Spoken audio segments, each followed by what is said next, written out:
Je me tenais près de la porte 14, mon manteau drapé sur un bras, le voile de famille serré fermement dans l'autre, lorsque le message est arrivé. 5 mots courts. Froid. Définitivement. En fait, c'est juste sa famille. Pas de salutation, pas d'excuses, même pas une mère. Juste ça. Comme si j'étais une course oubliée, rayée d'une liste. Le bruit du terminal s'est estompé autour de moi. Une femme non loin de là riait dans son téléphone, sa valise se balançant contre son mollet. Un enfant tirait sur la manche de sa mère pour lui demander des bonbons. Le monde continuait, mais pas moi. Je fixais l'écran, espérant qu'il change. Espérant que ce soit une erreur. Mais le petit point qui signifiait qu'il était en train de taper n'est jamais revenu. Je n'ai pas pleuré. J'en avais envie. Ma poitrine était pleine d'eau et de verre, quelque chose qui clapotait et me transperçait à chaque respiration. Mais je n'ai pas pleuré. Au lieu de cela, je me suis assise lentement. Sur le banc en métal, lissant ma jupe. Comme si j'avais un endroit où aller, comme si la dignité n'avait pas simplement fait ses bagages et s'était envolée. Sans moi. J'avais payé mon billet. Moi-même. Personne ne me l'avait demandé, bien sûr. Je me suis portée volontaire, heureuse d'être incluse, heureuse de venir. J'ai acheté une nouvelle robe, pas chère, mais soignée, bleu nuit avec des boutons de perles. J'ai emballé le voile que ma mère avait porté en 1947 et moi en 1972. Espérant que sa future épouse le trouverait charmant. Je l'ai fait nettoyer, plié dans du papier de soie, noué. Avec un ruban. Il y avait aussi les cadeaux. Un chèque glissé dans une enveloppe et un médaillon gravé à leurs initiales. Maintenant, tout cela était à côté de moi dans une valise fleurie. À la poignée usée comme une pièce de musée arrachée à la vie. Il savait que je venais, savait que j'avais réservé le vol, l'hôtel, savait que j'apportais le voile. Il a juste attendu que je sois arrivé, que j'atterrisse, que je sois là où j'étais venu le chercher. Et puis il m'a effacé d'un texto. J'ai rouvert le message, je l'ai relu comme si le ton se cachait quelque part dans l'espace blanc entre les lettres. Ce n'était pas le cas. C'était comme ça. J'ai remonté la fermeture éclair de mon manteau et me suis levée, me tenant plus droite que je ne le pensais. Peut-être que quelqu'un me regardait. Peut-être que l'univers me regardait. Et je n'allais pas le laisser me voir. M'effondrer. La file d'attente pour les taxis était courte. Le chauffeur, un jeune homme avec des tatouages qui sortaient de ses manches, a à peine levé les yeux lorsque je lui ai donné le nom d'un hôtel que j'avais choisi parce qu'il avait l'air propre et calme. Il m'a demandé si j'étais en ville pour le mariage. J'ai souri légèrement. Plus, ai-je répondu. Le trajet s'est fait en silence après cela. La ville défilait avec ses palmiers et son ciel parfait. Rien à voir avec le Minnesota. Trop lumineux pour une journée comme celle-ci. Trop beau pour s'adapter au vide que je ressentais en moi. À l'hôtel, je me suis enregistrée, j'ai donné un pourboire au chasseur, ce que je ne faisais jamais habituellement, et je suis restée un long moment dans la chambre, immobile. La fenêtre donnait sur un parking et un centre commercial avec une pharmacie et un magasin de yaourts glacés. Pas la vue que j'avais imaginée en réservant. J'ai d'abord déballé le voile, le déposant délicatement sur le lit, comme une personne fragile et endormie. Puis le médaillon, puis la carte. Je les ai alignés comme des preuves dans une affaire que personne ne poursuivrait. Et puis je me suis assise dans le fauteuil près de la fenêtre et j'ai regardé. Il n'était pas toujours comme ça. C'est ça le problème. Il pleurait quand je le déposais à la maternelle. Il me faisait des dessins de maison avec moi à l'intérieur et des cœurs sur le toit. Il s'asseyait à côté de moi pendant que j'épluchais des pommes pour la tarte et me demandait comment fonctionnait le soleil. Je pensais, je ne sais plus quoi. Que les mariages étaient pour la famille. Que les mères comptaient. Que le fait d'être celle qui était restée éveillée avec lui quand il a eu la rougeole signifiait quelque chose. Même maintenant. Que peut-être il voudrait que je le soutienne ce jour-là. Silencieusement et avec amour. Au lieu de cela, il m'a effacé. Et pourtant, je n'ai pas pleuré. Je suis restée assise en silence jusqu'à ce que la lumière s'éteigne et que les néons de l'autre côté de la rue clignotent. Puis je me suis levée, je me suis dirigée vers le bureau, j'ai pris le bloc-notes et le stylo à côté du téléphone et j'ai commencé à écrire une liste. Il y avait 2 points. Annuler le virement à James, son nom. Appeler Margaret. Margaret est mon avocate. Je ne lui avais pas parlé depuis des mois, mais soudain, je suis exactement ce que je devais lui dire, car si je n'avais plus de place à sa table, je cesserais de financer le festin. Je repliai le voile dans sa boîte une dernière fois. Puis je plaçai le médaillon à l'intérieur et fermai l'enveloppe, non pas avec des larmes, mais avec détermination. La chambre d'hôtel sentait légèrement le désinfectant au citron et quelque chose de plus ancien, de vieux tapis, peut-être, ou l'air fatigué. Debout à la petite fenêtre, la main sur le cordon du rideau, je regardais le ciel passer de l'or au gris. Ma valise, fermée, reposait au pied du lit, non pas que je l'avais oubliée, mais parce que je n'étais pas prête à admettre que j'étais seule ici, sans but précis. J'étais venue pour le mariage de mon fils. J'avais apporté le voile. J'avais apporté le cadeau. J'avais tout soigneusement emballé. Des chaussettes supplémentaires, mon pilulier et même une lime à ongles dans un sac Ziploc pour éviter tout risque de se faire repérer à la sécurité. Ce genre de planification ne disparaît pas simplement parce que quelqu'un vous désinvite par SMS. J'ai enfin ouvert la valise. J'ai disposé mes affaires comme si j'étais encore en déplacement. Chaussures par terre, robe sur un cintre, produits de toilette dans la salle de bain. Puis j'ai attrapé la petite boîte en bois enveloppée dans un mouchoir niché parmi les vêtements. Le voile, il avait appartenu à ma mère, Ruth. De la dentelle faite main, délicate comme un souffle. Elle l'avait porté à son mariage et je l'avais porté au mien. Je l'avais fait nettoyer et restaurer. J'avais payé plus cher le service de conservation que ma propre robe de mariée. Je l'imaginais la remettre à ma belle-fille le matin de son mariage, lui racontant comment elle venait de femmes qui restaient, qui travaillaient, qui aimaient avec obstination. J'imaginais son sourire. Maintenant, je passais mes doigts sur le fin filet. Trop beau pour ce monde, pensais-je.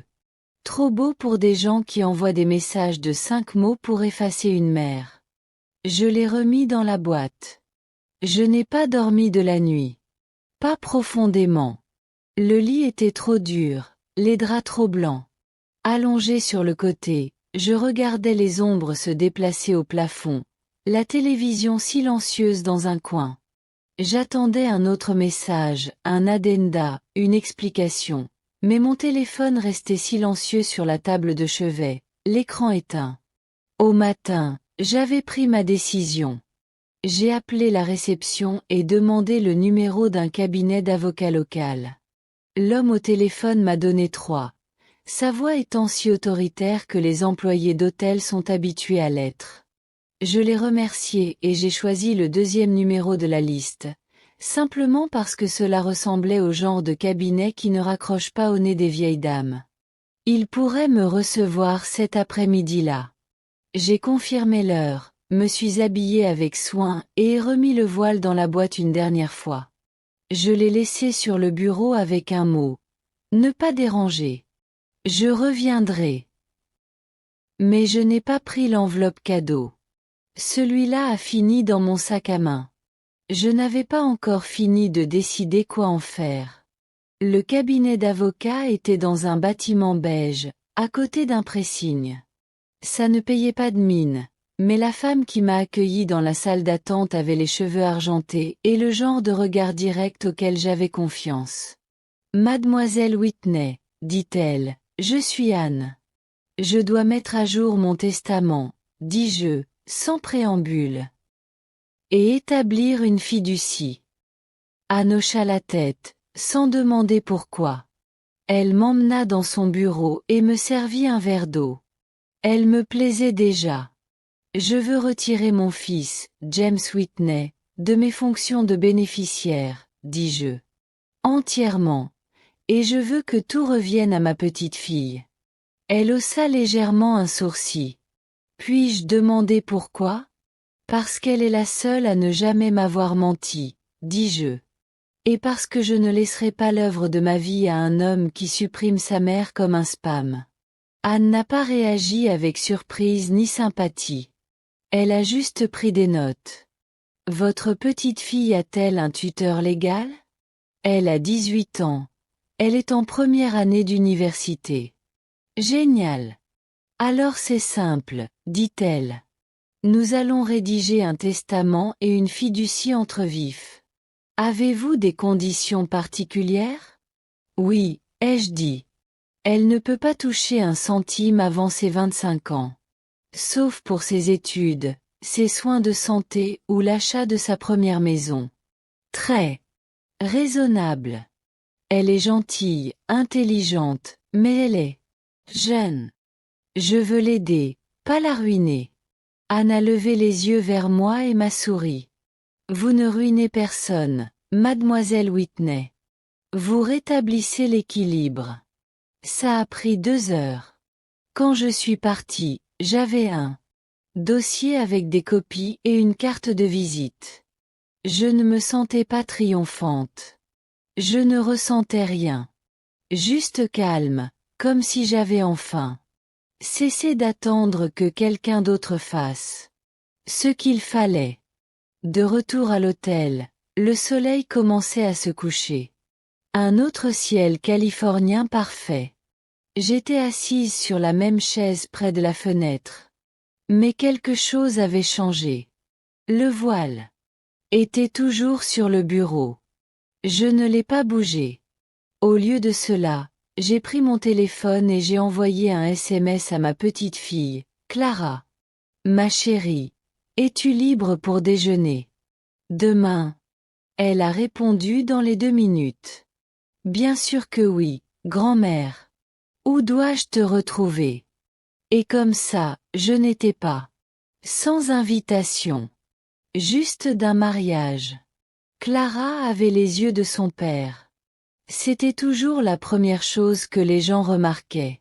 Écarquillé, sombre, pensif. Mais là où les siens étaient devenus sur la défensive avec l'âge, les siens étaient ouverts. Scrutateurs, le genre de yeux qui attendait des réponses au lieu de fermer les yeux aux questions. Elle m'a retrouvé dans un petit café à 3 pâtés de maison de l'hôtel, vêtue d'un jean et d'un chemisier blanc, les cheveux tirés en arrière en une tresse comme à 10 ans. Elle m'a serré dans ses bras dès qu'elle m'a vu. Tu es magnifique, a-t-elle dit. J'ai failli lui dire, ne mens pas, mais je me suis retenue. Laisse-la le dire. Laisse-la le penser. J'avais passé trop d'années à rejeter la gentillesse comme si elle avait une date de péremption. Nous avons commandé des sandwichs et du thé glacé, puis elle s'est penchée et m'a demandé doucement, « Grand-mère, que s'est-il passé ?» J'ai pris une longue gorgée de thé. Ton père a décidé que je n'étais pas invitée, c'est tout. Ses sourcils se sont froncés. Mais il a dit que tu ne te sentais pas bien, que tu ne prendrais peut-être pas l'avion. J'ai souri tristement. Vraiment? C'est généreux de sa part. Elle a baissé les yeux, jouant avec son emballage en paille. En fait, il n'a pas dit grand-chose, juste que le mariage était en petit comité, que ce serait surtout sa famille. Enfin, c'est vrai. J'ai dit que c'était sa famille, par choix. Elle a levé les yeux, le visage crispé, avec un mélange d'inquiétude et de honte. Il n'aurait pas dû faire ça. Non, ai-je dit doucement. Il n'aurait pas dû. Je ne lui ai pas raconté ce que j'avais ressenti à l'aéroport, ni comment mes genoux avaient un peu faibli en lisant ce message. Je n'ai pas décrit le silence dans la pièce, le poids du voile de famille encore plié dans sa boîte. Certaines choses n'étaient pas destinées à être portées par des petits-enfants. Puis-je te demander quelque chose? Clara a demandé. Que s'est-il passé entre vous deux, toi et papa?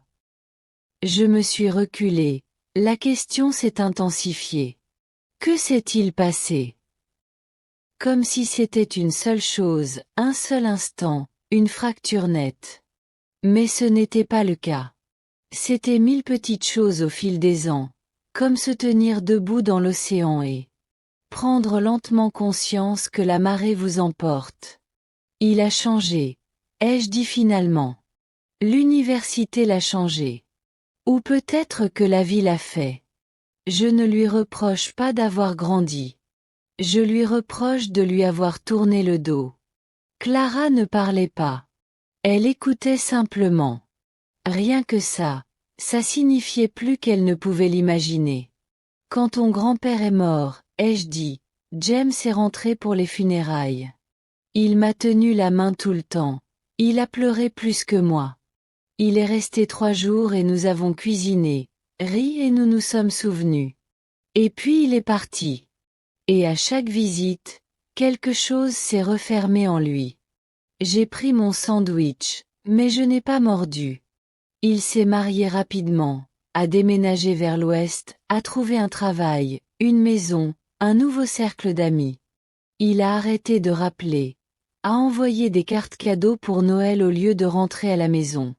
Et, quand je lui ai proposé de l'aider, il l'a accepté, mais toujours avec une sorte de silence, comme s'il me faisait une faveur en l'acceptant.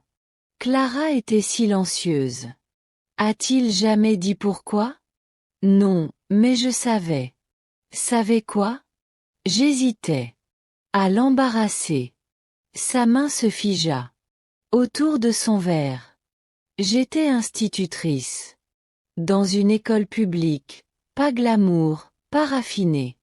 Je portais des cardigans aux boutons emplés. Apportais des salades de gelée au repas. La famille de sa femme, eh bien, ils viennent de l'argent. Ils parlent d'une certaine manière. S'habillent d'une certaine manière. Je ne me suis jamais intégrée. Mais ce n'est pas une excuse. J'ai haussé les épaules. Les gens n'ont pas besoin d'excuses pour vous abandonner. Juste de commodité. Clara avait l'air sur le point de pleurer, mais ne l'a pas fait. Elle avait mes os. Je l'ai vu à son menton. Je veux que vous sachiez quelque chose. Ai-je dit? Je ne vous dis pas ça pour que vous choisissiez votre camp. Je te le dis. Parce que personne d'autre ne le fera, car c'est la vérité. Et parce que je veux que tu comprennes que ce que ton père m'a fait n'a rien à voir avec qui tu es ni avec qui tu deviendras. Elle hocha lentement la tête. Merci de me l'avoir dit. J'ai fouillé dans mon sac à main et j'en ai sorti l'enveloppe que je destinais à son père et à sa future épouse. À l'intérieur se trouvait le médaillon, et non le chèque qui était déjà en cours de réacheminement. Je l'ai apporté pour le mariage, ai-je dit. Mais je crois que je l'ai apporté pour toi. Elle l'a ouvert doucement. Le médaillon était petit et en or, gravé de délicates initiales.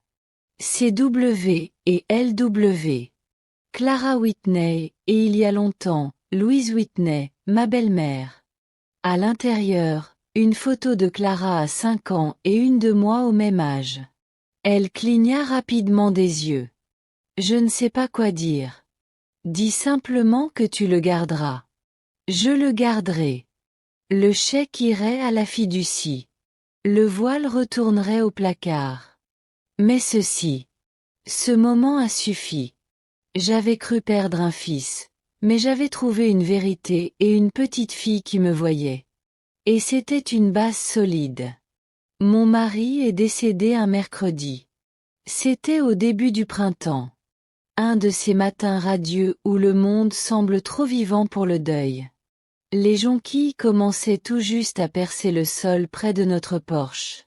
Je m'en souviens parce que je les avais remarquées le matin même, me penchant pour en toucher une, pensant à leur obstination, à leur retour constant, malgré la rigueur du gel. Il est mort doucement. Sans drame, sans longue maladie, juste un souffle qui ne revenait pas. George Whitney n'était pas un homme remarquable, vu du monde. Il vendait des assurances, conduisait une Dodge, préparait son café trop léger, mais il m'aimait avec une constance qui a surmonté toutes les déceptions de la vie. Lorsque ma mère est décédée, il m'a tenu la main pendant 6 jours d'affilée. Quand j'ai perdu le bébé avant James, il est rentré du travail et s'est allongé à côté de moi jusqu'à ce que je m'endorme. Nous avons été mariés pendant 34 ans. Pas tous faciles, pas tous gentils. Mais nous nous sommes choisis encore et encore, même dans le silence. Après les funérailles, James est resté 3 jours. Il a aidé à nettoyer le garage, trier de vieux papiers, ramener 2 cartons d'affaires de son père à l'aéroport. Le dernier matin, il m'a serré dans ses bras longuement, le menton contre mon épaule. « Tout ira bien, n'est-ce pas ?» m'a-t-il demandé. J'ai répondu « oui ». Et il m'a cru. Il m'a laissé la maison, la buick et un compte en banque qui pouvait tenir si j'étais prudente. Il m'a aussi laissé un silence, un long silence. Au début, je ne le ressentais pas. Je remplissais mes journées avec l'école. J'étais encore enseignante à l'époque, en CE2, ce qui signifiait jus de fruits, lacets et mains collantes. Le bruit aidait. Les enfants ne laissent pas beaucoup de place à la réflexion. Mais les soirs arrivaient et ils étaient plus calmes que jamais. Aucune voix dans la pièce à côté demandant où étaient les piles. Aucun bruit de pantoufles sur le sol de la cuisine. Juste le bruit de la maison et ma propre respiration. La première année, James appelait. Tous les dimanches, toujours à 17 heures. On parlait de la météo, de ma santé, de ses lectures. Puis c'est devenu un dimanche sur 2, puis une fois par mois. Et enfin seulement quand il avait besoin de quelque chose. Il y avait des excuses, bien sûr. Le travail, les voyages, le bébé. Sa femme n'était pas très portée sur les appels téléphoniques. Il disait qu'elle aimait la structure. Elle aimait l'espace.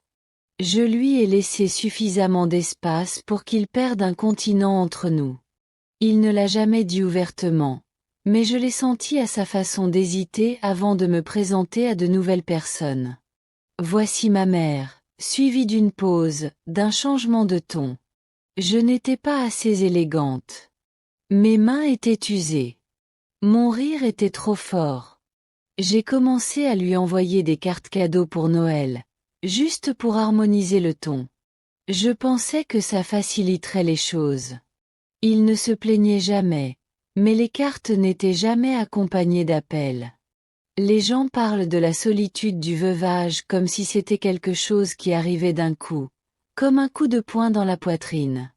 Mais pour moi, c'est venu progressivement.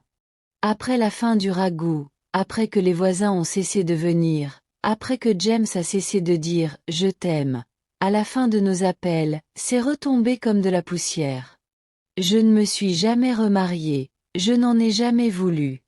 George était le genre d'homme qu'on ne rencontre qu'une fois.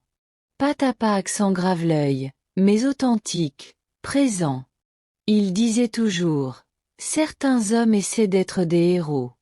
Je me contenterai de rentrer à la maison. Et il l'a toujours fait. Jusqu'à ce qu'il ne le fasse plus.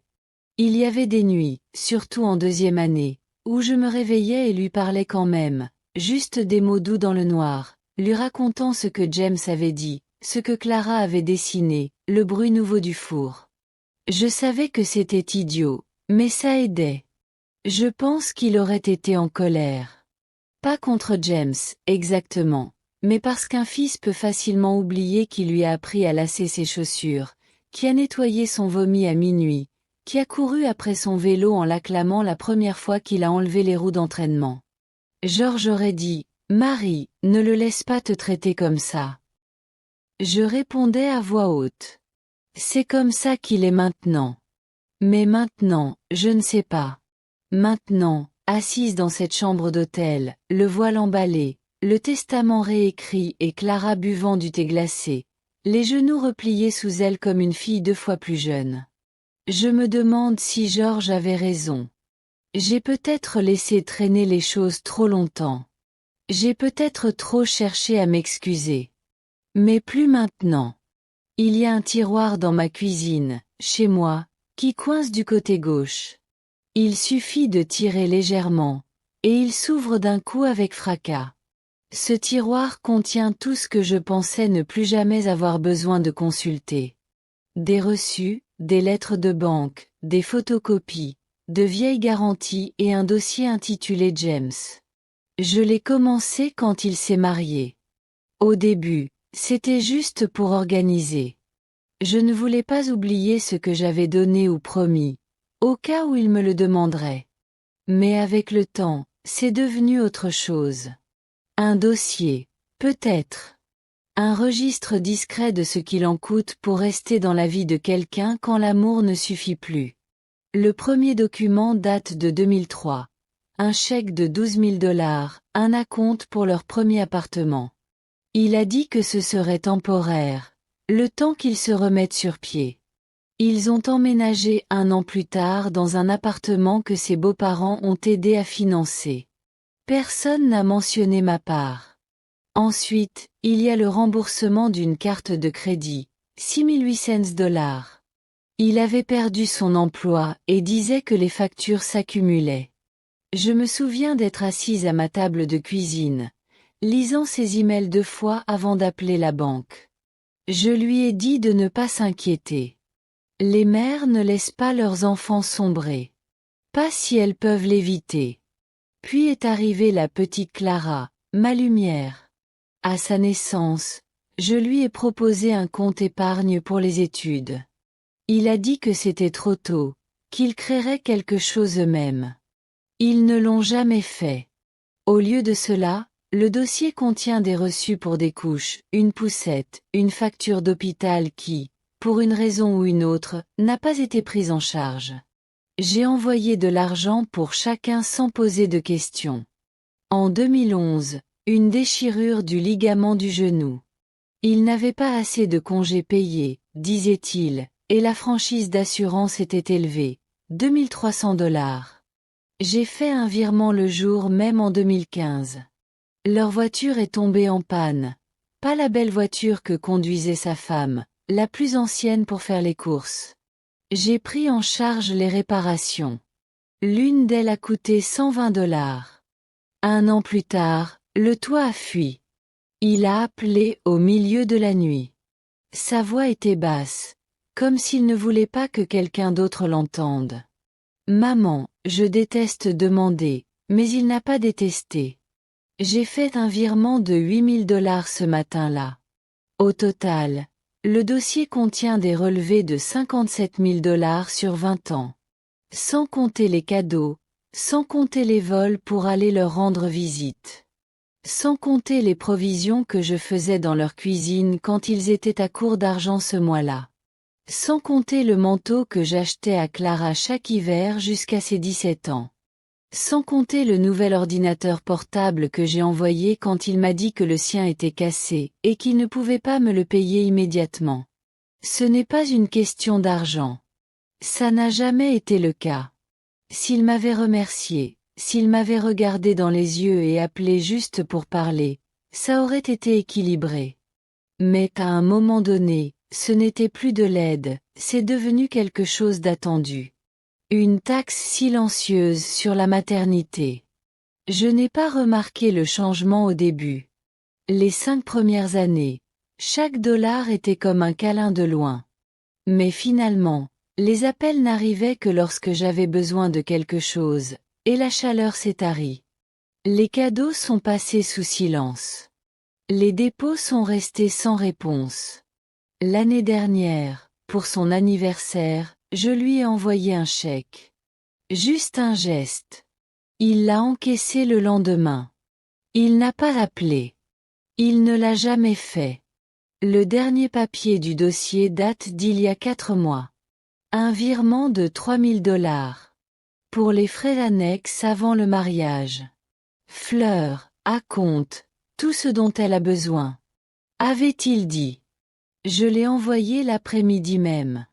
Bien sûr que oui. J'étais ravie d'être incluse. Ravie d'être invitée. Drôle, non? Tout ce que j'avais payé pour être désinvitée. J'ai regardé les papiers une dernière fois. Avant mon voyage. Je les avais ressortis pour me rappeler que je n'imaginais rien, que la distance entre nous n'était pas qu'émotionnelle, que je n'avais pas rêvé de cette négligence. C'était là, écrit noir sur blanc. On dit que l'amour ne compte pas. Peut-être qu'il ne devrait pas, mais la dignité, si. Cette première nuit à l'hôtel a été la plus longue que j'ai passée depuis des années. Plus longue que la nuit où Georges est mort.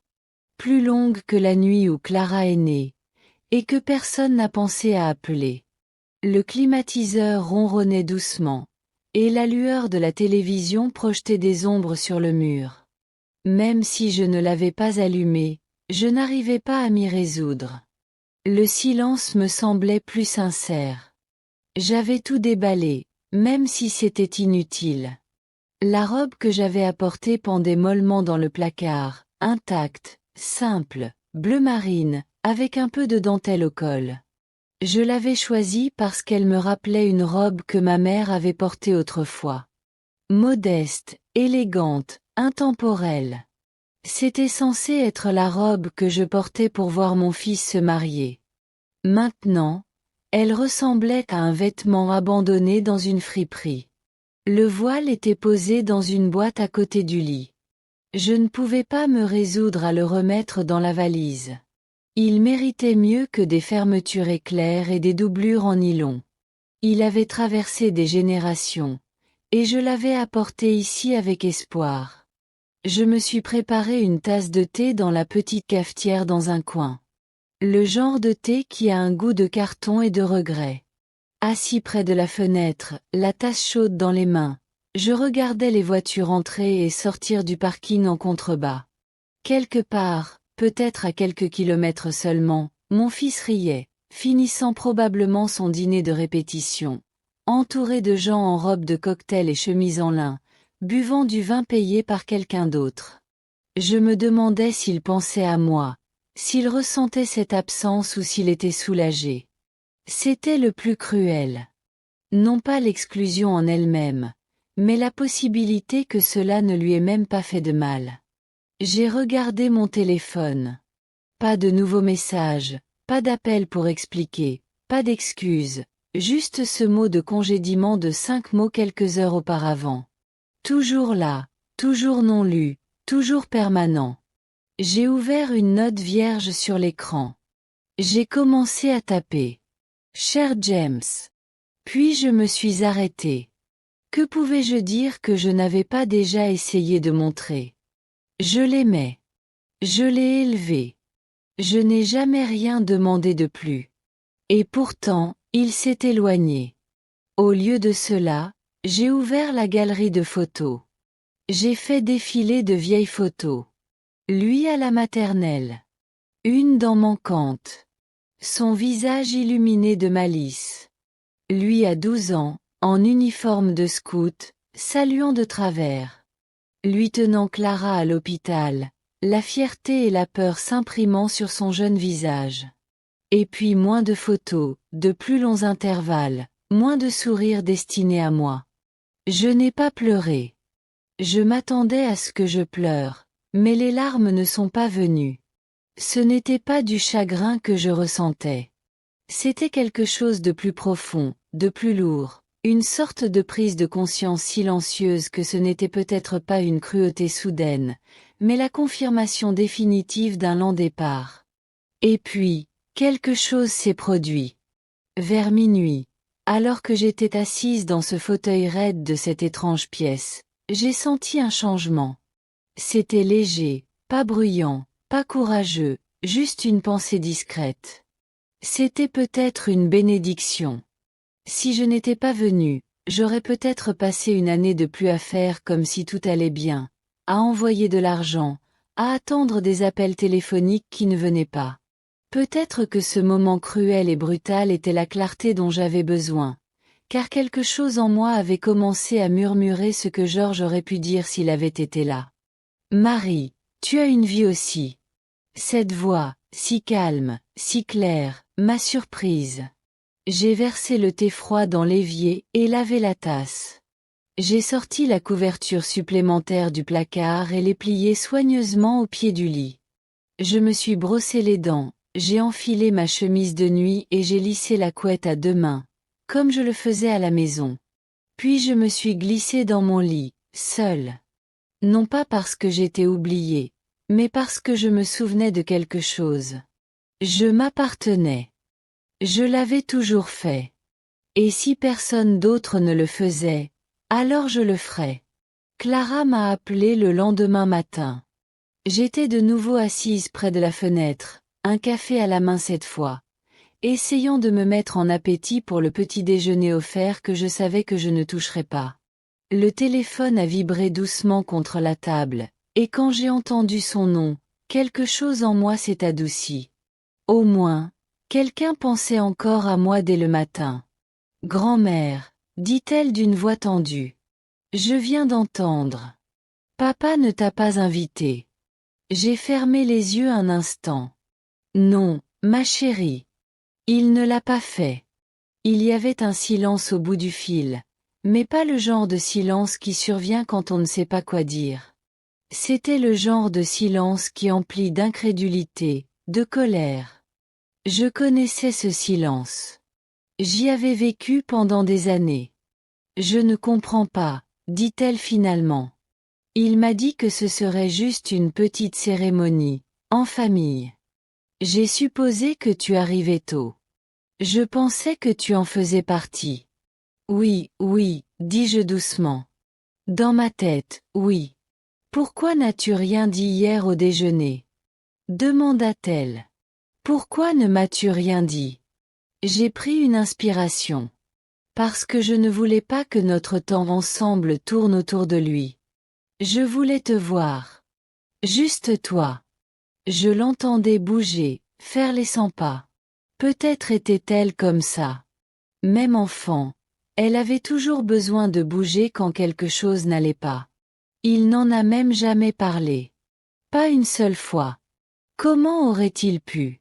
Parce qu'il était plus facile pour lui de mentir que de me regarder dans les yeux, dis-je. Et parce qu'il ne pensait pas que quelqu'un poserait des questions. Eh bien, il avait tort, rétorqua-t-elle. Je lui pose la question. Je vais lui poser la question tout de suite. Non, Clara, s'interrompit-elle. Je la sentais. Non, répéta-t-elle. Ce n'est pas à toi de régler ça, dis-je. Ce n'est pas ton combat. C'est le mien. Et j'ai déjà décidé comment le gérer. Elle se tut à nouveau, mais pas avec ce silence creux. Cette fois, c'était de l'écoute, de la compréhension. Qu'est-ce que tu vas faire? Je l'ai déjà fait, dis-je. Le voile reste avec moi. Ce cadeau revient à quelqu'un qui le mérite. Et mon argent, Clara, mon nom, mon héritage. Il n'ira pas là où je ne suis pas la bienvenue. Tu as réécrit ton testament. Oui. Et la confiance. Sa voix était maintenant prudente, douce. C'est à toi, dis-je. Pas parce que tu l'as demandé, pas à cause de ton sang, mais parce que tu ne m'as jamais traité comme un fardeau. Je pouvais l'entendre respirer dans la ligne. Grand-mère, murmura-t-elle. C'est trop. Je n'en ai pas besoin. Je sais que tu ne le fais pas, dis-je. C'est bien là le problème. Tu ne m'as jamais donné l'impression de te devoir quoi que ce soit. C'est pourquoi je te fais confiance. Elle resta silencieuse pendant un long moment, et lorsqu'elle le fit, sa voix était ferme, mais rauque. Je te rendrai fier. Tu le es déjà. On frappa à sa porte. Quelqu'un l'appelait, probablement. Son père, je supposais. Je dois y aller, dit-elle. Mais est-ce que je pourrais te revoir après le mariage? J'aimerais bien. Non, dit-elle fermement. Je suis sérieuse. Je veux rester près de toi. Je veux te connaître. Te connaître vraiment. Et après tout, c'était le cadeau que je n'avais pas osé espérer. Après avoir raccroché, je restai assise un long moment. Le café était redevenu froid. Le monde extérieur se réveillait. Quelque part, James nouait sa cravate, observait son reflet, plaisantait sur les retards des fleuristes. Je n'avais aucune idée que sa fille venait de s'éloigner discrètement du récit qu'il avait écrit. Pas de rébellion, pas de scène, juste un pas calme et clair. Et peut-être que c'était suffisant. L'appel à la banque n'était pas impulsif. Il était délibéré, mesuré, comme si on posait un lourd carton qu'on a porté trop loin et trop longtemps. J'ai attendu jusqu'au milieu de l'après-midi, sachant que les files d'attente seraient plus calmes. J'avais vérifié le décalage horaire. Le Minnesota avait 2 heures d'avance et j'ai composé le numéro imprimé au dos de ma carte de débit. Pas celui de l'application mobile, ni celui du site web. Je voulais parler à quelqu'un. Je voulais l'entendre dire à voix haute.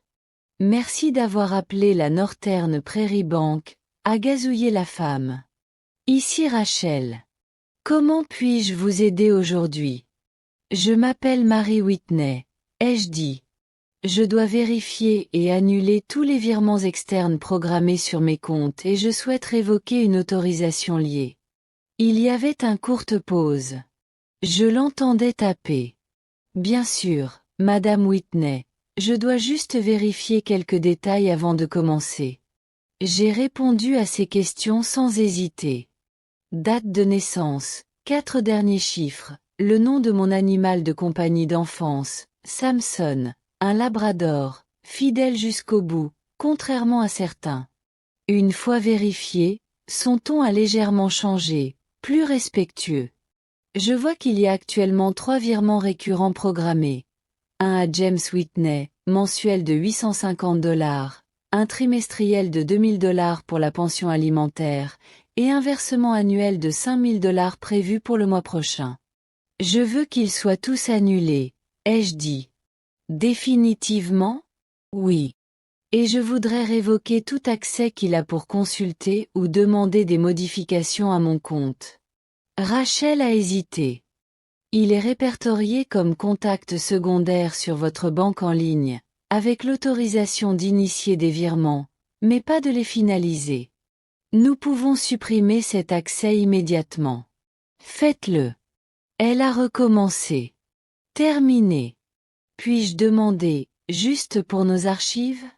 Devrions-nous signaler cela comme une fraude, une réaffectation familiale ou un changement de situation personnelle?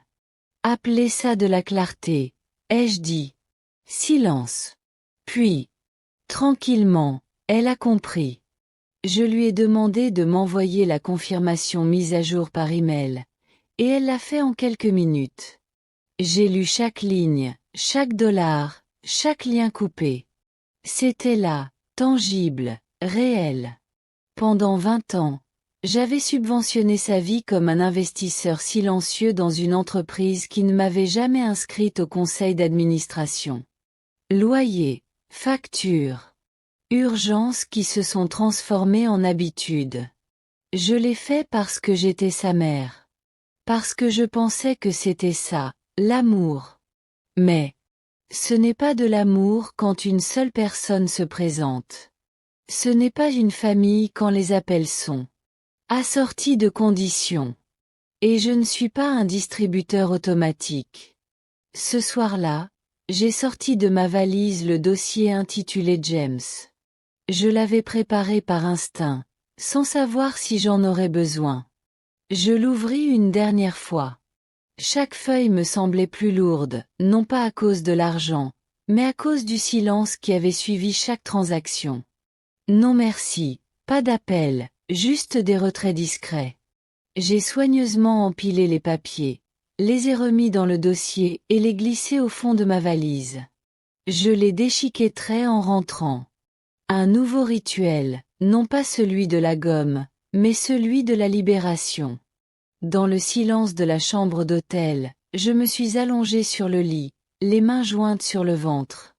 Je n'éprouvais aucune colère. Aucune amertume. Je me sentais propre. Le genre de propreté qui survient après avoir enfin dit la vérité à voix haute. Peut-être que James s'appellerait en s'en apercevant. Peut-être pas. Mais pour une fois, je n'allais pas attendre. Le lendemain matin, j'ai marché.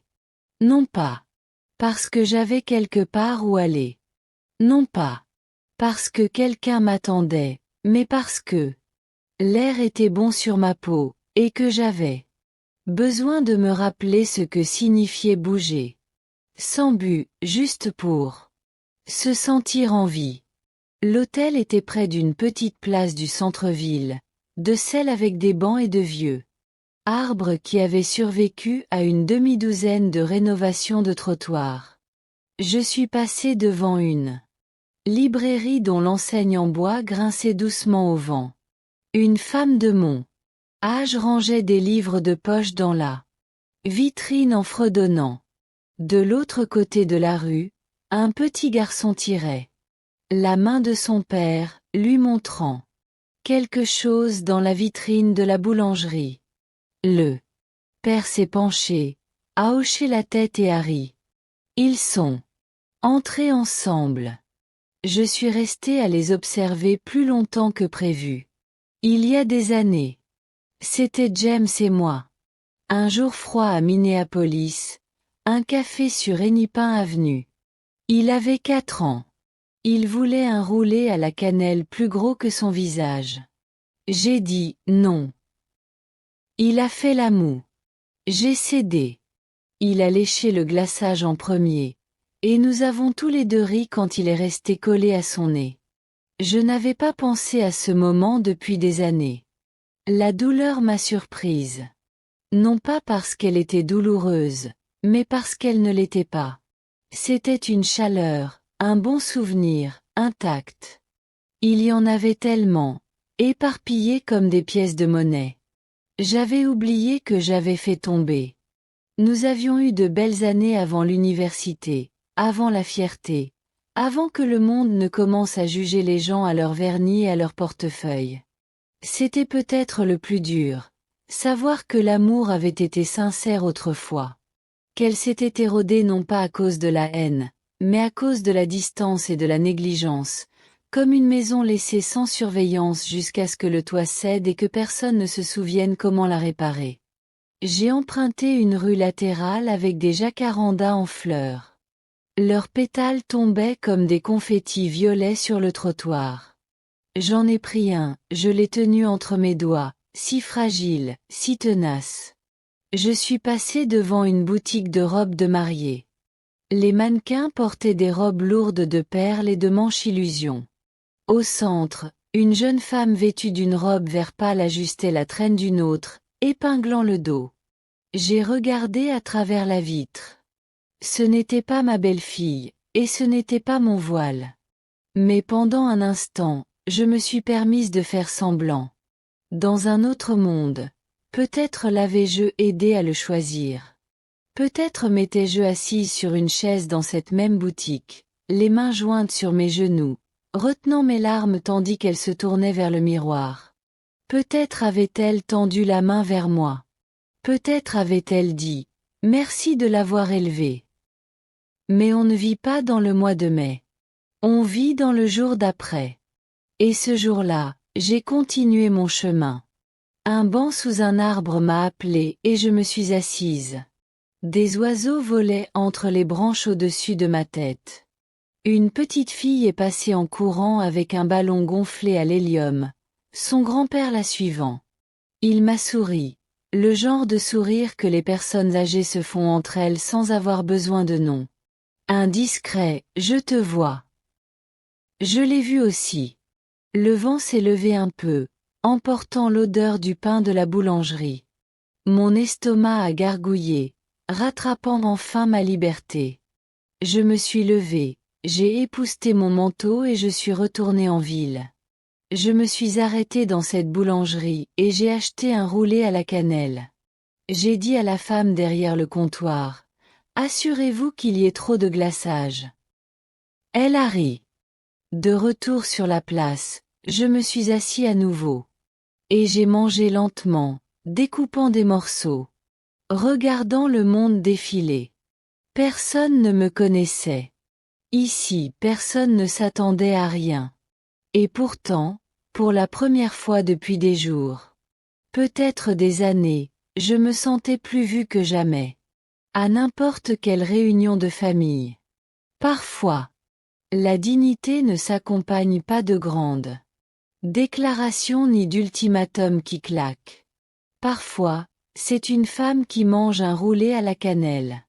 Sur un banc, savourant sa propre compagnie, tandis que son compte en banque respire librement et que son cœur bat enfin, enfin. Sans excuse. Le cabinet d'avocat était silencieux, niché au-dessus d'une agence immobilière, dans un immeuble de 2 étages aux boiseries vertes et à la peinture écaillée. Pas de réception, juste une plaque en laiton sur la porte. Chambers Séride, avocat. Le genre d'endroit qui ne gaspille pas d'argent sur l'apparence, et j'aimais ça. Anne ouvrit la porte elle-même. Elle portait le même blazer bleu marine, la même expression posée. Elle m'a proposé de m'asseoir et a versé de l'eau dans un verre épais. Je n'en avais pas besoin. Je n'étais pas là pour adoucir quoi que ce soit. J'ai examiné les documents que vous avez signés la dernière fois, dit-elle en posant une pile de papiers bien ordonnés devant moi.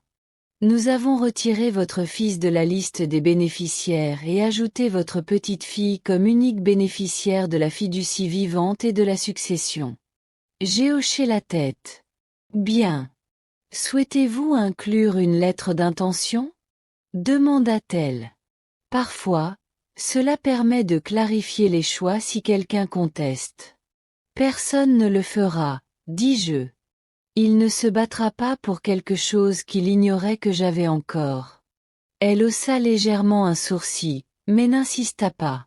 Très bien. Nous avons également rédigé la fiducie irrévocable comme vous l'aviez demandé. Les termes précisent l'accès à l'éducation, au logement ou aux frais médicaux jusqu'à 25 ans, après quoi Clara a le contrôle total. Parfait. J'ai dit qu'elle était responsable, mais je veux qu'elle gagne le reste, et non qu'elle l'attende. Anne tapota le dossier, puis joignit les mains. Souhaitez-vous inclure une clause empêchant James de contester ou de tenter d'accéder à la fiducie? Oui. C'est fait. Le stylo dans ma main semblait plus lourd que dans mes souvenirs. Signer ces papiers n'a pas été difficile. Ce n'était même pas triste. J'avais l'impression d'écrire un dernier chapitre qui attendait à moitié terminé depuis des années. J'ai signé chaque ligne, mon nom ferme et sûr. Monsieur Whitney. Encore. Encore. Une fois terminé, Anne a rassemblé les papiers et les a scellés dans une enveloppe bleue. Souhaitez-vous que j'informe votre fils? Demanda-t-elle. J'y ai réfléchi. Non, ai-je dit. Laisse parler le silence. Elle glissa l'enveloppe dans un tiroir. Et voilà, c'est fini. Alors que je me levais pour partir, elle posa doucement une main sur mon bras. Tu sais, dit-elle, la plupart des gens viennent ici en s'accrochant à leurs décisions, comme s'ils espéraient que quelqu'un les en dissuaderait. Tu n'as pas bronché. J'ai déjà passé 20 ans à broncher, dis-je. En bas, le soleil avait changé de direction. La lumière de l'après-midi s'étendait sur le trottoir. Je restai là un instant, mon sac à la main, me sentant étrangement légère. Je n'avais pas simplement changé de nom sur un document. J'avais réécrit l'héritage de ma propre histoire. James irait bien. Il l'avait toujours été. Sa femme avait de l'argent familial. Il gérerait les hypothèques et les dépenses. Peut-être qu'il serait en colère, peut-être pas. Mais je n'avais plus peur de ça. J'ai hélé un taxi. Le chauffeur m'a jeté un coup d'œil dans le rétroviseur. N'importe où en particulier. Retour à elle. Hôtel, ai-je dit. J'ai un roulé à la cannelle. Qui m'attend? Hilary. Et pour une fois, moi aussi. Je ne voulais rien lui écrire. C'était la vérité. Il y avait quelque chose de satisfaisant dans le silence. Laisser l'absence faire son travail. Laisser les questions sans réponse planer dans l'air. Comme une fumée qui ne se dissipe jamais. Mais le silence, j'ai appris, peut aussi être de la lâcheté. Et je n'avais plus peur de James. Plus. Alors ce soir-là, après que le soleil ait plongé derrière la rangée de boutiques de l'autre côté de la rue, je me suis assise au petit bureau de ma chambre d'hôtel, j'ai sorti le papier à lettres de l'hôtel, couleur crème avec un léger bord bleu, et j'ai décapsulé un stylo noir. Pas un SMS, pas un email, de l'encre sur du papier. J'ai commencé par son nom. James. Pas Jimmy. Pas mon chéri. Pas le nom que je murmurais par-dessus les barrières de son berceau quand il faisait ses dents. Juste James, l'homme. Le fils qui avait pris une décision et qui allait maintenant entendre la mienne. J'ai marqué une pause, puis j'ai écrit. Je suis arrivé jeudi comme prévu. J'ai apporté le voile, le cadeau et la robe que vous ne verrez jamais. Je me suis assise à la porte 14 avec une valise pleine d'histoire et d'espoir et j'ai reçu votre message juste avant la récupération des bagages. 5 mots. En fait, c'est juste sa famille. J'ai attendu. J'ai pensé que c'était peut-être une erreur que vous le suiviez d'un autre. Je suis désolé. On trouvera une solution. S'il vous plaît, venez quand même. Mais rien n'est venu. Alors, j'ai fait mon propre plan. J'ai dormi à l'hôtel. J'ai parcouru la ville à pied. J'ai observé des inconnus être gentils les uns envers les autres. J'ai mangé un roulé à la cannelle, seul sur un banc, et je me suis senti plus digne que je ne l'avais été depuis des années. J'ai réfléchi à ce que signifie être mère. J'ai pensé à ce que je t'ai donné, mon temps, mon corps, mon argent, mes histoires. Je me souvenais d'être resté éveillé toute la nuit avec toi pendant les fièvres, de faire des gâteaux d'anniversaire en forme de dinosaures, d'aller au concours d'orthographe, aux matchs de foot et aux cours de piano. Tu n'as jamais été sans amour. Tu n'as jamais été sans soutien. Et pourtant, quelque part, tu as décidé que je ne correspondais plus à l'image que tu voulais, que j'étais trop quelconque, trop petite, trop semblable à l'endroit d'où tu venais et pas assez à celui où tu allais. Je ne te reproche pas ton succès. Je voulais que tu aies tout, mais je n'aurais jamais imaginé qu'en te donnant cette liberté, je perdrais complètement ma place dans ta vie. Je n'étais pas en colère quand tu as envoyé ce message. J'étais vide. Et puis, étonnamment, je me suis sentie soulagée, car j'avais enfin la permission de cesser d'attendre. De cesser d'envoyer des chèques, des mots d'amour discrets et des photos sans réponse. De cesser de me demander ce que j'avais fait de mal.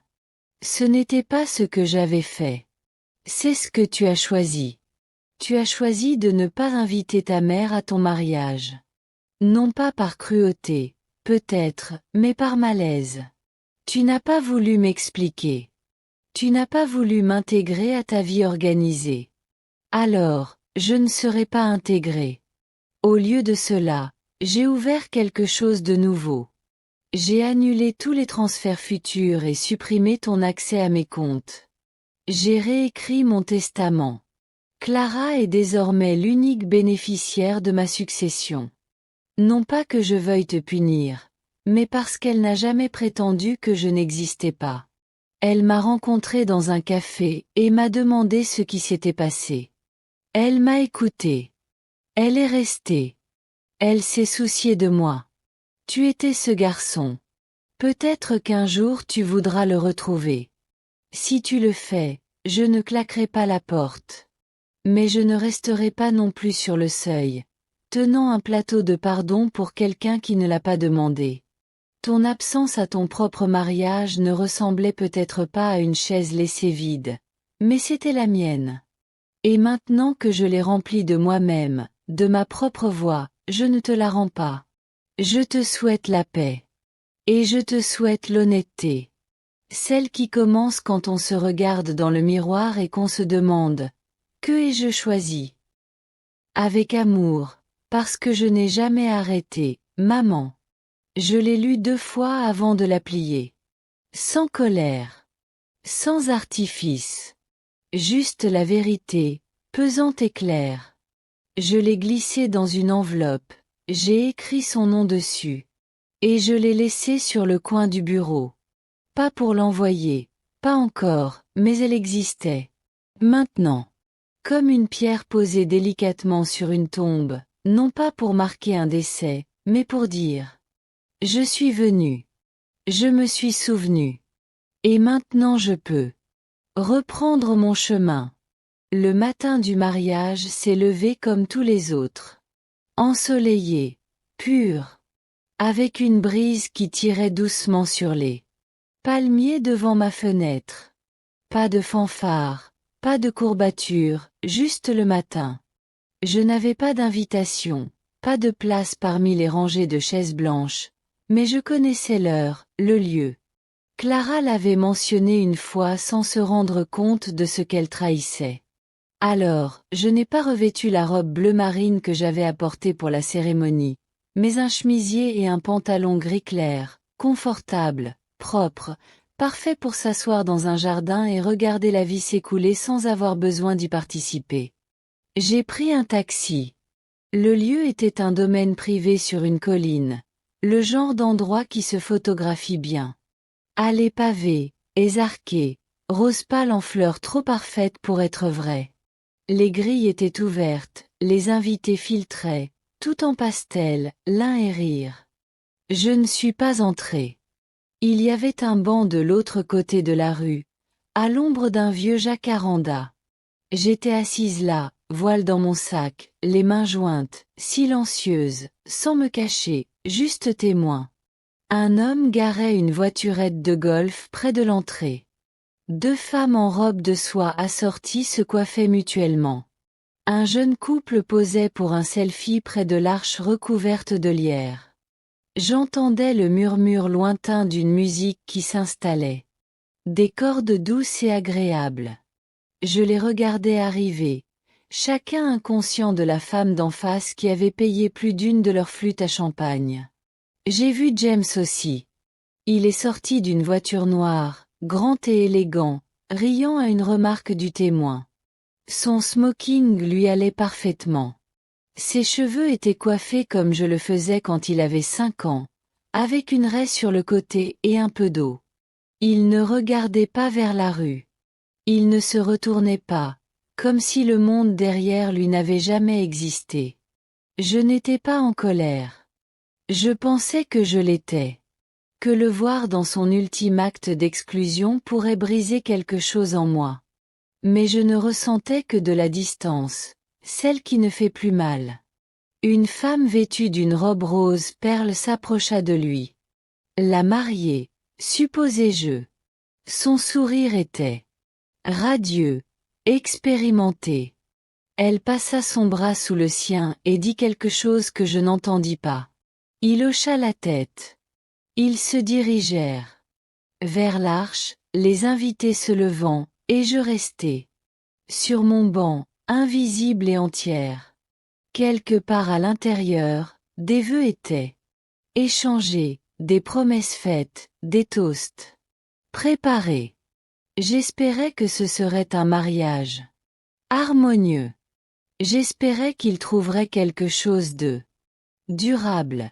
Mais je ne faisais plus partie de cette histoire. Plus maintenant.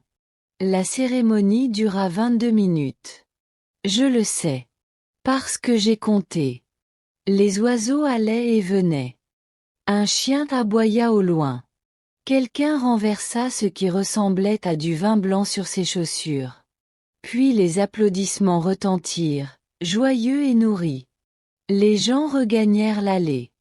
La musique s'intensifia. Les appareils photo cliquèrent. James posa avec sa belle famille, avec ses amis, avec l'officier. Pas avec moi. Plus jamais avec moi. Je me levai, lissai tranquillement ma chemise, effleurant quelques pédales de mes genoux. Je ne ressentis aucune amertume. Je me sentais détaché. Il y a quelque chose de puissant à voir un moment dont on a été exclu et à réaliser qu'on y a survécu. Je me détournai du lotissement, retournai vers la ville, passai devant les boutiques, devant le café où Clara et moi nous étions rencontrés, devant des inconnus qui me souriaient comme si j'étais à ma place. Et c'est ce que je fis. Parce que parfois, la famille, ce n'est pas celle qui vous invite à un mariage. C'est celle qui vous retrouve le lendemain pour le petit déjeuner, juste pour savoir comment vous avez dormi. Clara m'a retrouvée. Le lendemain matin. Elle n'était pas maquillée. Ses cheveux étaient tirés en chignon lâche. Et elle avait l'air fatiguée, une fatigue qui n'avait rien à voir avec le sommeil. Mais quand elle m'a vue, elle a souri. Pas poliment, pas par culpabilité, mais avec quelque chose de plus. Calme. Du soulagement peut-être, ou de la reconnaissance. Nous nous sommes assises à la terrasse d'un petit café près du parc, celui-là même où nous nous étions rencontrés. La dernière fois, sans que nous en parlions. Elle a commandé du thé. J'ai demandé du café. Fort. Nous sommes restés assis un moment. Le bourdonnement de la vie matinale nous entourait. La vaisselle teintée, les vélos qui passaient, le chien de quelqu'un qui aboyait après les pigeons. Comment c'était? Ai-je demandé doucement. Elle a cligné des yeux. Étrange. Comment ça? Tout était magnifique. Parfait, vraiment, mais ça semblait léger. J'ai acquiescé, la laissant trouver ses mots. Personne n'a parlé de toi, a-t-elle dit. Pas une seule fois. J'attendais ça. Que quelqu'un dise. Dommage que Marie n'ait pas pu être là ou même demander où tu étais, mais ils ne l'ont pas fait. Ça ne me surprend pas. Elle se mordit la lèvre. Je voulais dire quelque chose. J'ai failli le faire pendant les toasts. Mais je ne voulais pas que ça tourne autour de moi, de toi ou de quoi que ce soit. Tu as bien fait, dis-je. Non, je ne crois pas. J'ai juste fait la chose la plus facile. Je la regardai attentivement. Ses yeux étaient cerclés de rouge, mais fixes. Cette stabilité de Whitney. Elle échappa à son père, mais transparaissait en elle. Tu n'es pas responsable de ma douleur, Clara. Je sais, dit-elle, mais je la ressentais quand même. Elle sortit quelque chose de son sac, une serviette pliée. À l'intérieur se trouvait le médaillon. Elle le posa sur la table entre nous, mais ne me le tendit pas. Je l'avais apporté hier. Je l'avais gardé dans la poche de ma robe tout le temps. Ce n'est pas un bijou de poche. Je sais, dit-elle en souriant. Mais c'était la bonne idée. Comme si je te portais avec moi. J'ai touché le médaillon doucement, puis je l'ai glissé vers elle. Il est à toi, ai-je dit. Pas seulement pour le garder, pour le porter, pour le transmettre. Elle a baissé les yeux vers son thé. Je crois que papa sait que je suis contrariée. Il a essayé de plaisanter avec moi hier soir, Mais j'ai à peine répondu. Tu n'as pas à choisir. Mais je l'ai déjà fait, dit-elle doucement. Pas de camp, juste la vérité. Je sais qui est honnête avec moi. Je sais qui me voit. J'ai senti quelque chose changer en moi. Ni triomphe, ni victoire, juste guérison. Comme une porte longtemps enflée, qui s'ouvre enfin en grinçant. J'aimerais pouvoir promettre que ça ne deviendra pas plus difficile, ai-je dit. Mais c'est possible. Plus on grandit, plus on te demandera de faire comme si tout allait bien alors que ce n'est pas le cas. Elle hocha lentement la tête. Tu es la seule à avoir jamais dit ça à voix haute. Je tendis la main par-dessus la table et lui pris la main. Tu ne dois le silence à personne. Elle la serra en retour. Toi non plus. Nous sommes restés assis ainsi jusqu'à ce que le soleil chauffe trop nos épaules, que le thé refroidisse, que la serveuse vienne et me dise en souriant, vous vous ressemblez. Et pour la première fois depuis des années, j'ai cru que c'était un compliment. Parce que je n'étais pas juste la mère oubliée de quelqu'un. J'étais la grand-mère de Clara. Et c'était plus que suffisant. Je suis rentrée chez moi un mardi. Même compagnie aérienne, même valise, mais tout semblait différent. L'air du terminal ne me pressait plus la poitrine comme les jours précédents. Mes pas étaient plus lents, mais plus réguliers. Je ne laissais rien derrière moi. Pas vraiment. J'emportais quelque chose avec moi, quelque chose dont j'ignorais avoir besoin. Fini les faux-semblants. Le vol était silencieux. Quelques hommes d'affaires parcouraient les diapositives. Un couple avec un enfant en bas âge somnolait contre l'épaule de l'autre. J'ai lu un livre que je n'avais pas terminé. J'ai regardé par la fenêtre. J'ai commandé du jus de tomate juste pour goûter quelque chose de vrai. Le ciel de Minneapolis était doux et bas à l'atterrissage. Ni dramatique, ni froid, juste authentique. Le genre de gris qui ne demande rien. Un taxi m'a ramené chez moi. Le chauffeur n'a pas beaucoup parlé, et je n'ai pas ressenti le silence. Les rues étaient exactement comme je les avais laissées. C'était un réconfort, pas une déception. Quand j'ai franchi la porte, le ruisseau familier m'a accueilli comme un vieil ami. La maison sentait légèrement la poussière et le nettoyant à la lavande. Rien n'avait changé. Et pourtant, tout avait changé. J'ai posé ma valise doucement et j'ai parcouru chaque pièce comme si je la voyais nouvelle. Un chien aboya au loin. Quelqu'un renversa ce qui ressemblait à du vin blanc sur ses chaussures. Puis les applaudissements retentirent, joyeux et nourris. Les gens regagnèrent l'allée. La musique s'intensifia. Les appareils photo cliquèrent. James posa avec sa belle famille, avec ses amis, avec l'officier. Pas avec moi. Plus jamais avec moi. Je me levai, lissai tranquillement ma chemise, effleurant quelques pédales de mes genoux. Je ne ressentis aucune amertume. Je me sentais détaché. Il y a quelque chose de puissant à voir un moment dont on a été exclu et à réaliser qu'on y a survécu. Je me détournai du lotissement, retournai vers la ville, passai devant les boutiques, devant le café où Clara et moi nous étions rencontrés, devant des inconnus qui me souriaient comme si j'étais à ma place. Et c'est ce que je fis. Parce que parfois, la famille, ce n'est pas celle qui vous invite à un mariage.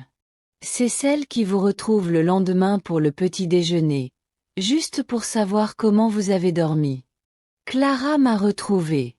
Le lendemain matin. Elle n'était pas maquillée. Ses cheveux étaient tirés en chignon lâche. Et elle avait l'air fatiguée, une fatigue qui n'avait rien à voir avec le sommeil.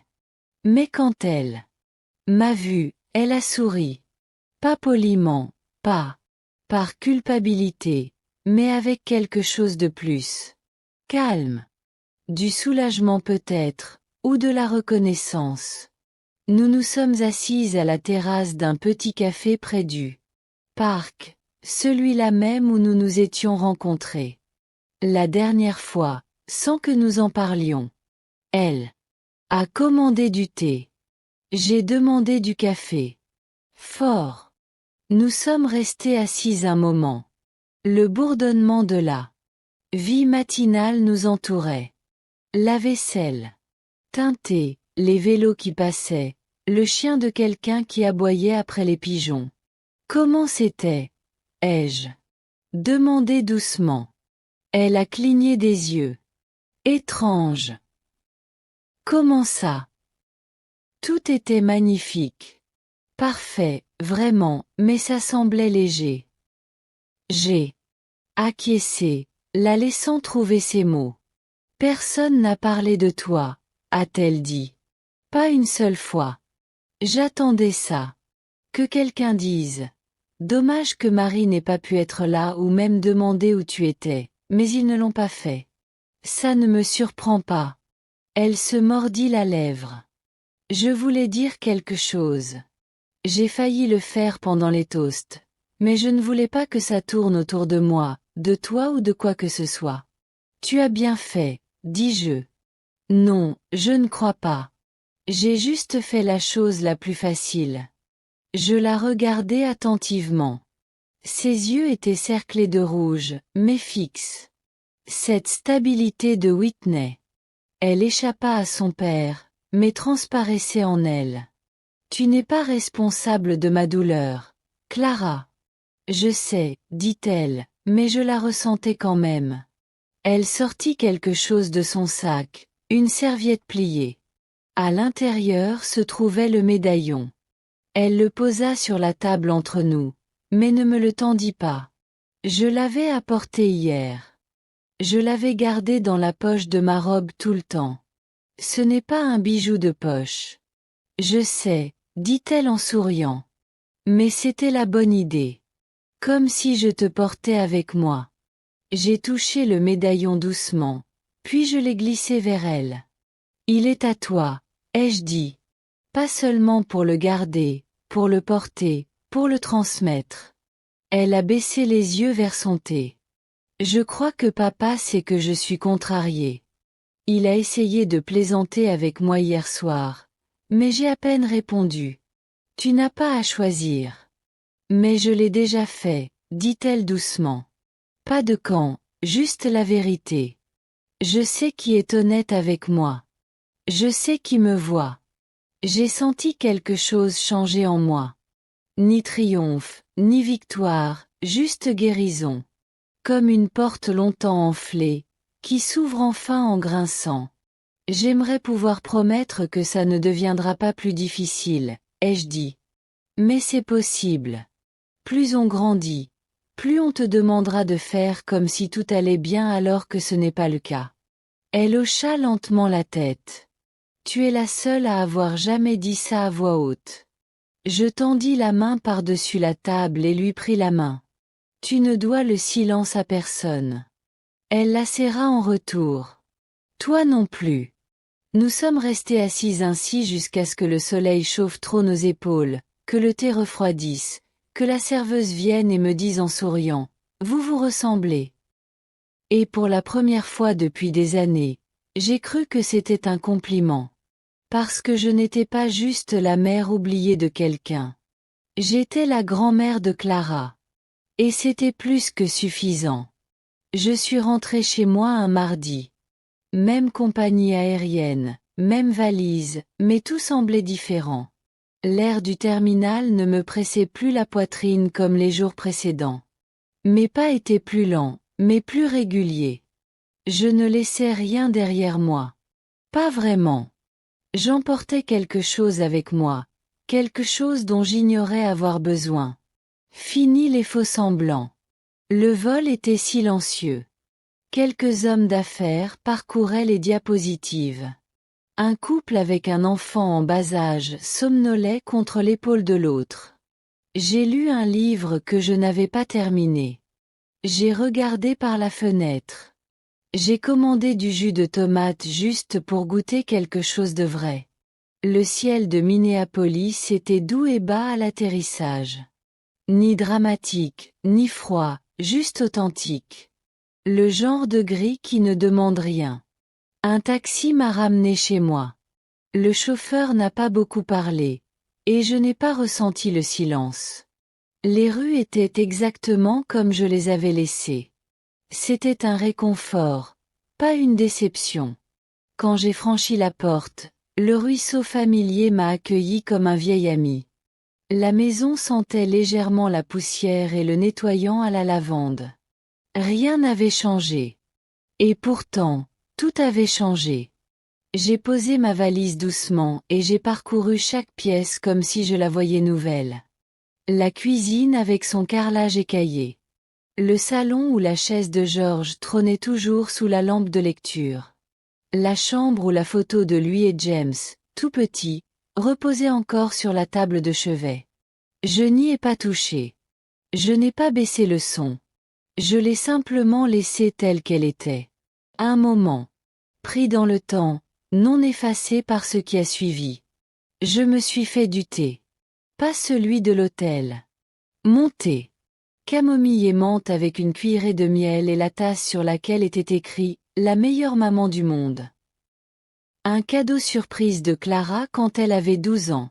Je me suis assise dans mon fauteuil près de la fenêtre et j'ai regardé la lumière de fin d'après-midi se poser sur la véranda. Les jonquilles. C'était complètement ouverte, jaune et provocante. Je n'ai pas pleuré. Je pensais que je le ferais peut-être. Que rentrer à la maison libérerait les larmes que je n'avais pas autorisées. Mais au lieu de cela, je me sentais calme, pure. L'impression que l'on a dans une pièce. Après avoir enfin retiré le vieux tapis. Et avoir vu le sol en dessous. Plus tard, je suis allée au tiroir, celui qui colle. À gauche. Je l'ai ouvert et j'ai sorti le dossier marqué James. Je me suis assise à la table. Tournant chaque page une dernière fois. Reçu. Virement. Note, chacun étant le témoignage discret d'un amour. Qui n'attendait rien en retour, et reçu exactement cela. J'ai pris le destructeur de documents dans le placard du couloir. J'ai introduit les pages lentement, une par une, non. Par dépit, avec sérénité. Ce n'était pas une punition, c'était une taille. Ce qui ne pousse pas est coupé. Quand j'ai eu fini, j'ai vidé la corbeille dans un sac en papier et je l'ai déposé près de la porte de derrière pour qu'il sorte avec les poubelles. C'était léger, compte tenu de tout ce que ma vie venait de passer entre ses lames. Puis j'ai ouvert le petit penderie et j'ai attrapé la boîte. Le voile. Je l'ai étendu sur le lit. Prudemment comme toujours, et j'ai passé mes doigts sur la dentelle. Je n'ai pas pleuré non plus. Au contraire, j'ai souri. Le voile avait été porté par des femmes fortes. Ruth, qui a élevé 4 enfants pendant la guerre. Moi, qui ai enterré un mari et continué. Il n'avait pas besoin d'un autre mariage pour avoir de la valeur. Il n'avait pas besoin d'une autre fille pour le porteur pour avoir de l'importance. Il avait déjà fait son travail. Je l'ai replié dans son tissu, les noué avec le même ruban et les placé dans le coffre en cèdre. Peut-être. Clara le voudrait-elle un jour? Peut-être pas. Je ne demanderai pas. Ce choix lui appartiendrait. Comme cette semaine avait finalement été la mienne. Avant de me coucher, j'ai ouvert mon téléphone. Un unique message de James. J'espère que tu vas bien. La cérémonie s'est bien passée. Je l'ai regardé longtemps. Puis je l'ai supprimé. Pas sans réponse, pas en colère. Juste inutile. Je me suis glissée dans mon lit. Même côté. Même couverture pliée au pied. J'ai éteint la lumière, laissé le silence envahir la pièce et j'ai respiré. Personne n'allait réécrire le passé, mais j'avais réécrit ma place dans le présent. Et au matin, Les jonquilles seraient toujours là. Moi aussi. 3 mois se sont écoulés depuis le mariage. Les saisons ont lentement changé, comme toujours. Les arbres sont passés du vert pâle à cette teinte plus dense et plus intense qu'ils arborent juste avant l'arrivée des chaleurs. Mes jardins ont refleuri. Des lilas cette fois, et quelques tulipes tenaces dont je pensais qu'elles ne reviendraient pas. Je passe plus de temps dehors maintenant. Non pas pour m'échapper de la maison, ni pour m'occuper. Juste parce que le monde me paraît plus doux quand je n'essaie de rien prouver à personne. J'arrose les plantes, je regarde les enfants du quartier faire du vélo trop vite. Je prépare des petites choses que personne ne demande, et je me repose. Je me repose d'une façon que je n'avais pas remarquée. Parfois, Clara appelle. Parfois, elle passe. On ne parle pas du mariage. Plus maintenant. On parle de ses cours, du livre qu'elle lit, d'un garçon dont elle doute. Elle apporte du café parfois. Elle part avec un de mes vieux cardigans. Elle me remercie toujours. Elle me serre toujours dans ses bras plus longtemps que nécessaire. C'est notre rythme maintenant. Pas un remplacement. Un début. James n'a pas appelé. Plus depuis ce message auquel je n'ai jamais répondu. Et je ne m'attends pas à ce qu'il le fasse. Je n'ai plus besoin de tourner la page. C'est ce que personne ne vous dit. Parfois, la réponse n'est pas la réconciliation. C'est la libération. Lâcher prise sans amertume. Sortir de l'ombre de quelqu'un et réaliser que le soleil vous trouve encore. J'ai fait du rangement. Non pas parce que je me prépare à partir, mais parce que je veux enfin vivre dans une maison qui ne contient que ce qui me sert. J'ai donné 4 manteaux, 2 robes, 3 boîtes de guirlandes de Noël. Je n'ai plus d'échelle à suspendre. Ça fait du bien de se décharger sans faire le deuil. J'ai retrouvé une vieille photo hier. James et moi au lac. Il avait peut-être 9 ans.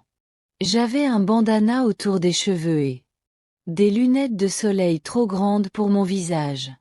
Il tient un poisson, un grand sourire aux lèvres, sa main dans la mienne.